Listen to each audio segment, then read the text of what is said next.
आप देख रहे हैं जोहार झारखंड और आपके साथ मैं हूं विवेक। रांची के प्रोजेक्ट बिल्डिंग में हुई हेमंत कैबिनेट की मीटिंग में 24 प्रस्तावों को हरी झंडी मिली और सबसे महत्वपूर्ण फैसला रहा 5 सितंबर को बुलाया गया झारखंड विधानसभा का विशेष सत्र। ताजा राजनीतिक उथल पुथल के बीच एक दिन के सत्र पर सबकी निगाहें टिकी होंगी। यही नहीं, हेमंत कैबिनेट ने 1 महीने के लिए चार्टर्ड प्लेन की बुकिंग पर 2 करोड़ 6 लाख रुपए मंजूर किए। तीसरा बड़ा फैसला रहा सरकारी कर्मचारियों को ओल्ड पेंशन स्कीम का तोहफा। उसकी बैठक दिनांक 5/9/2022 को 11 बजे पूर्वाह्न से झारखंड विधानसभा की प्रक्रिया तथा कार्य संचालन नियम 15 के तृतीय परिपत्र के आलोक में बुलाई जाए, यह निर्णय लिया गया। राज्य के वीवीआईपीज की राज्य से बाहर की सरकारी यात्रा हेतु फिक्स्ड विंग जेट चार्टर विमान की सेवा 1 माह के लिए मनोनयन के आधार पर प्राप्त करने की स्वीकृति का प्रस्ताव था। तो निर्धारित एसओपी पर आज मंत्रिपरिषद द्वारा स्वीकृति प्रदान की गई। ये लागू 1/9/2022 से लागू माना जाएगा। नीलांबर पीतांबर विश्वविद्यालय मेदिनीनगर पलामू के अंतर्गत नवस्थापित डिग्री महाविद्यालयों में प्राचार्य, सहायक प्राध्यापक एवं शिक्षकेतर कर्मचारियों के पदों के सृजन तथा महाविद्यालयों में संकाय की स्वीकृति के संबंध में हेमंत कैबिनेट की ओर से चार्टर्ड प्लेन के लिए 2 करोड़ 6 लाख की मंजूरी पर विपक्षी दलों ने सवाल उठाए। बीजेपी ने कहा कि हेमंत सरकार जनता की कमाई से हवाई उड़ान उड़ना चाहती है, तो कांग्रेस ने इसका बचाव करते हुए कहा कि मौज मस्ती के लिए नहीं बल्कि सरकारी कामकाज के लिए चार्टर्ड प्लेन के फंड पर मुहर लगाई गई है। वीआईपी कल्चर का जो पोषण करने जा रहा है, ये निश्चित रूप से निंदनीय है। सरकार को एक बार पुनर्विचार करना चाहिए कि इस तरह की कोई प्रस्ताव लाने से पहले जनमानस पर क्या असर पड़ेगा, इस पर भी सोचना चाहिए। उस फैसले में बहुत सी ऐसी चीजें हैं, जरूरत पड़ती है, आन पड़ती हैं। हो सकता है लोगों को दिल्ली जाना हो या आना हो, जरूरत के हिसाब से। ऐसा नहीं कि घूमना है, सरकार के काम से कि समय का बचत हो, उसके लिए बहुत सारी चीजें इस तरह का फैसला लिया जाता है। रांची के झारखंड मंत्रालय में खूब ढोल नगाड़े बजे, कर्मचारियों ने जश्न मनाया। ओल्ड पेंशन स्कीम पर मुहर लगने के कैबिनेट के फैसले का तहे दिल से लोगों ने स्वागत किया और इस फैसले से झारखंड के लाखों कर्मचारियों को फायदा होगा, तो मंत्री बन्ना गुप्ता ने मांदर बजाकर सरकारी कर्मचारियों का उत्साह बढ़ाया।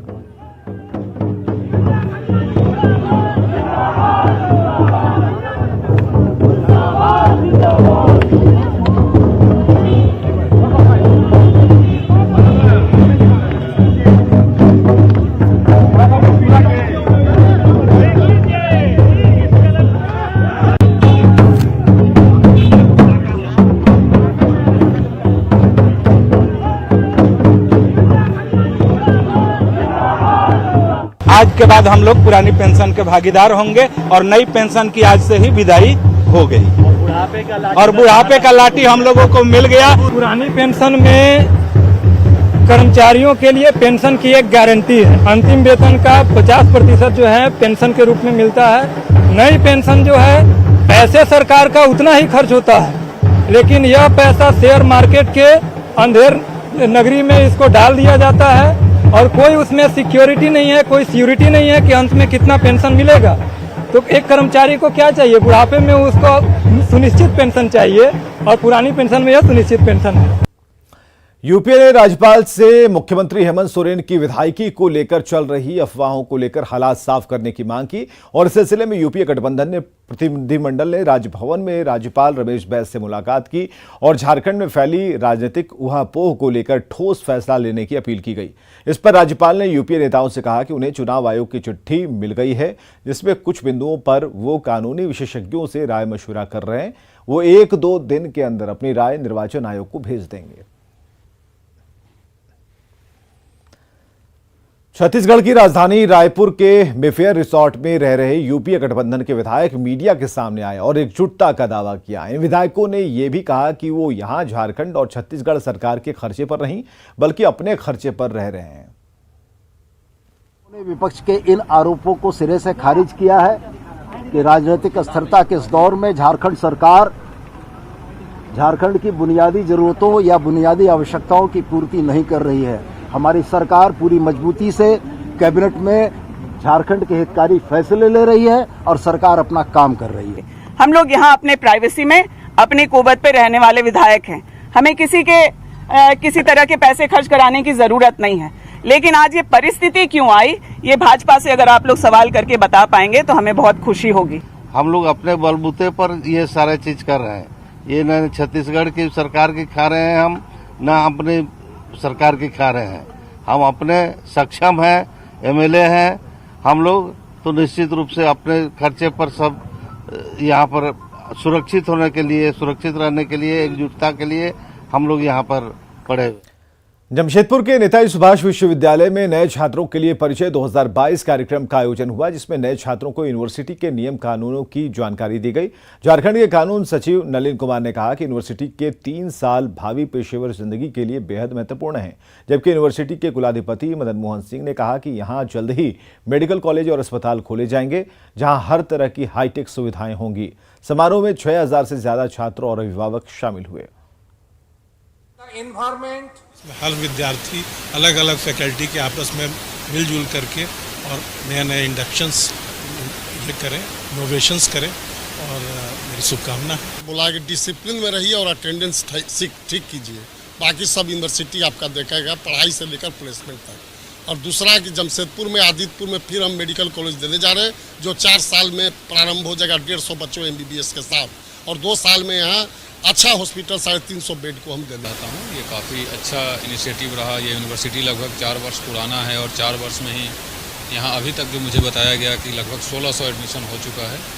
तो ये सिर्फ ना एडमिशन सिर्फ ये बच्चों का स्ट्रेंथ ही नहीं दर्शाता है, ये भी दर्शाता है कि इस यूनिवर्सिटी की क्वालिटी क्या है।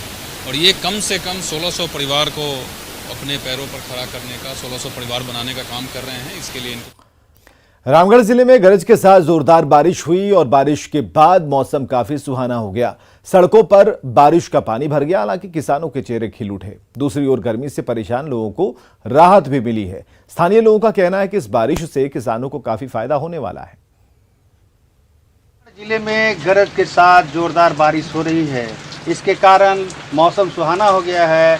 खेतों में पानी जमा होने से किसान भी खुश। आप देख सकते हैं हमारे पीछे, अभी हम रामगढ़ पतरातू 4 लेन के पास खड़े हैं। ऐसे में आप देख सकते हैं सड़कों पर किस तरह से जल जमाव है, गाड़ियों को आने जाने में दिक्कत हो रही है। और यहाँ पर कुछ लोग हैं जिनसे हम सीधे बात कराएंगे। बारिश हो रही है, कैसा लग रहा है? बहुत अच्छा लग रहा है सर। ऐसे पहले बहुत गर्मी पड़ रहा था और अभी भी जब बारिश हो रही है तो हम लोग को बहुत अच्छा लग रहा है। क्या नाम आपका? महेश सिंह नाम सर।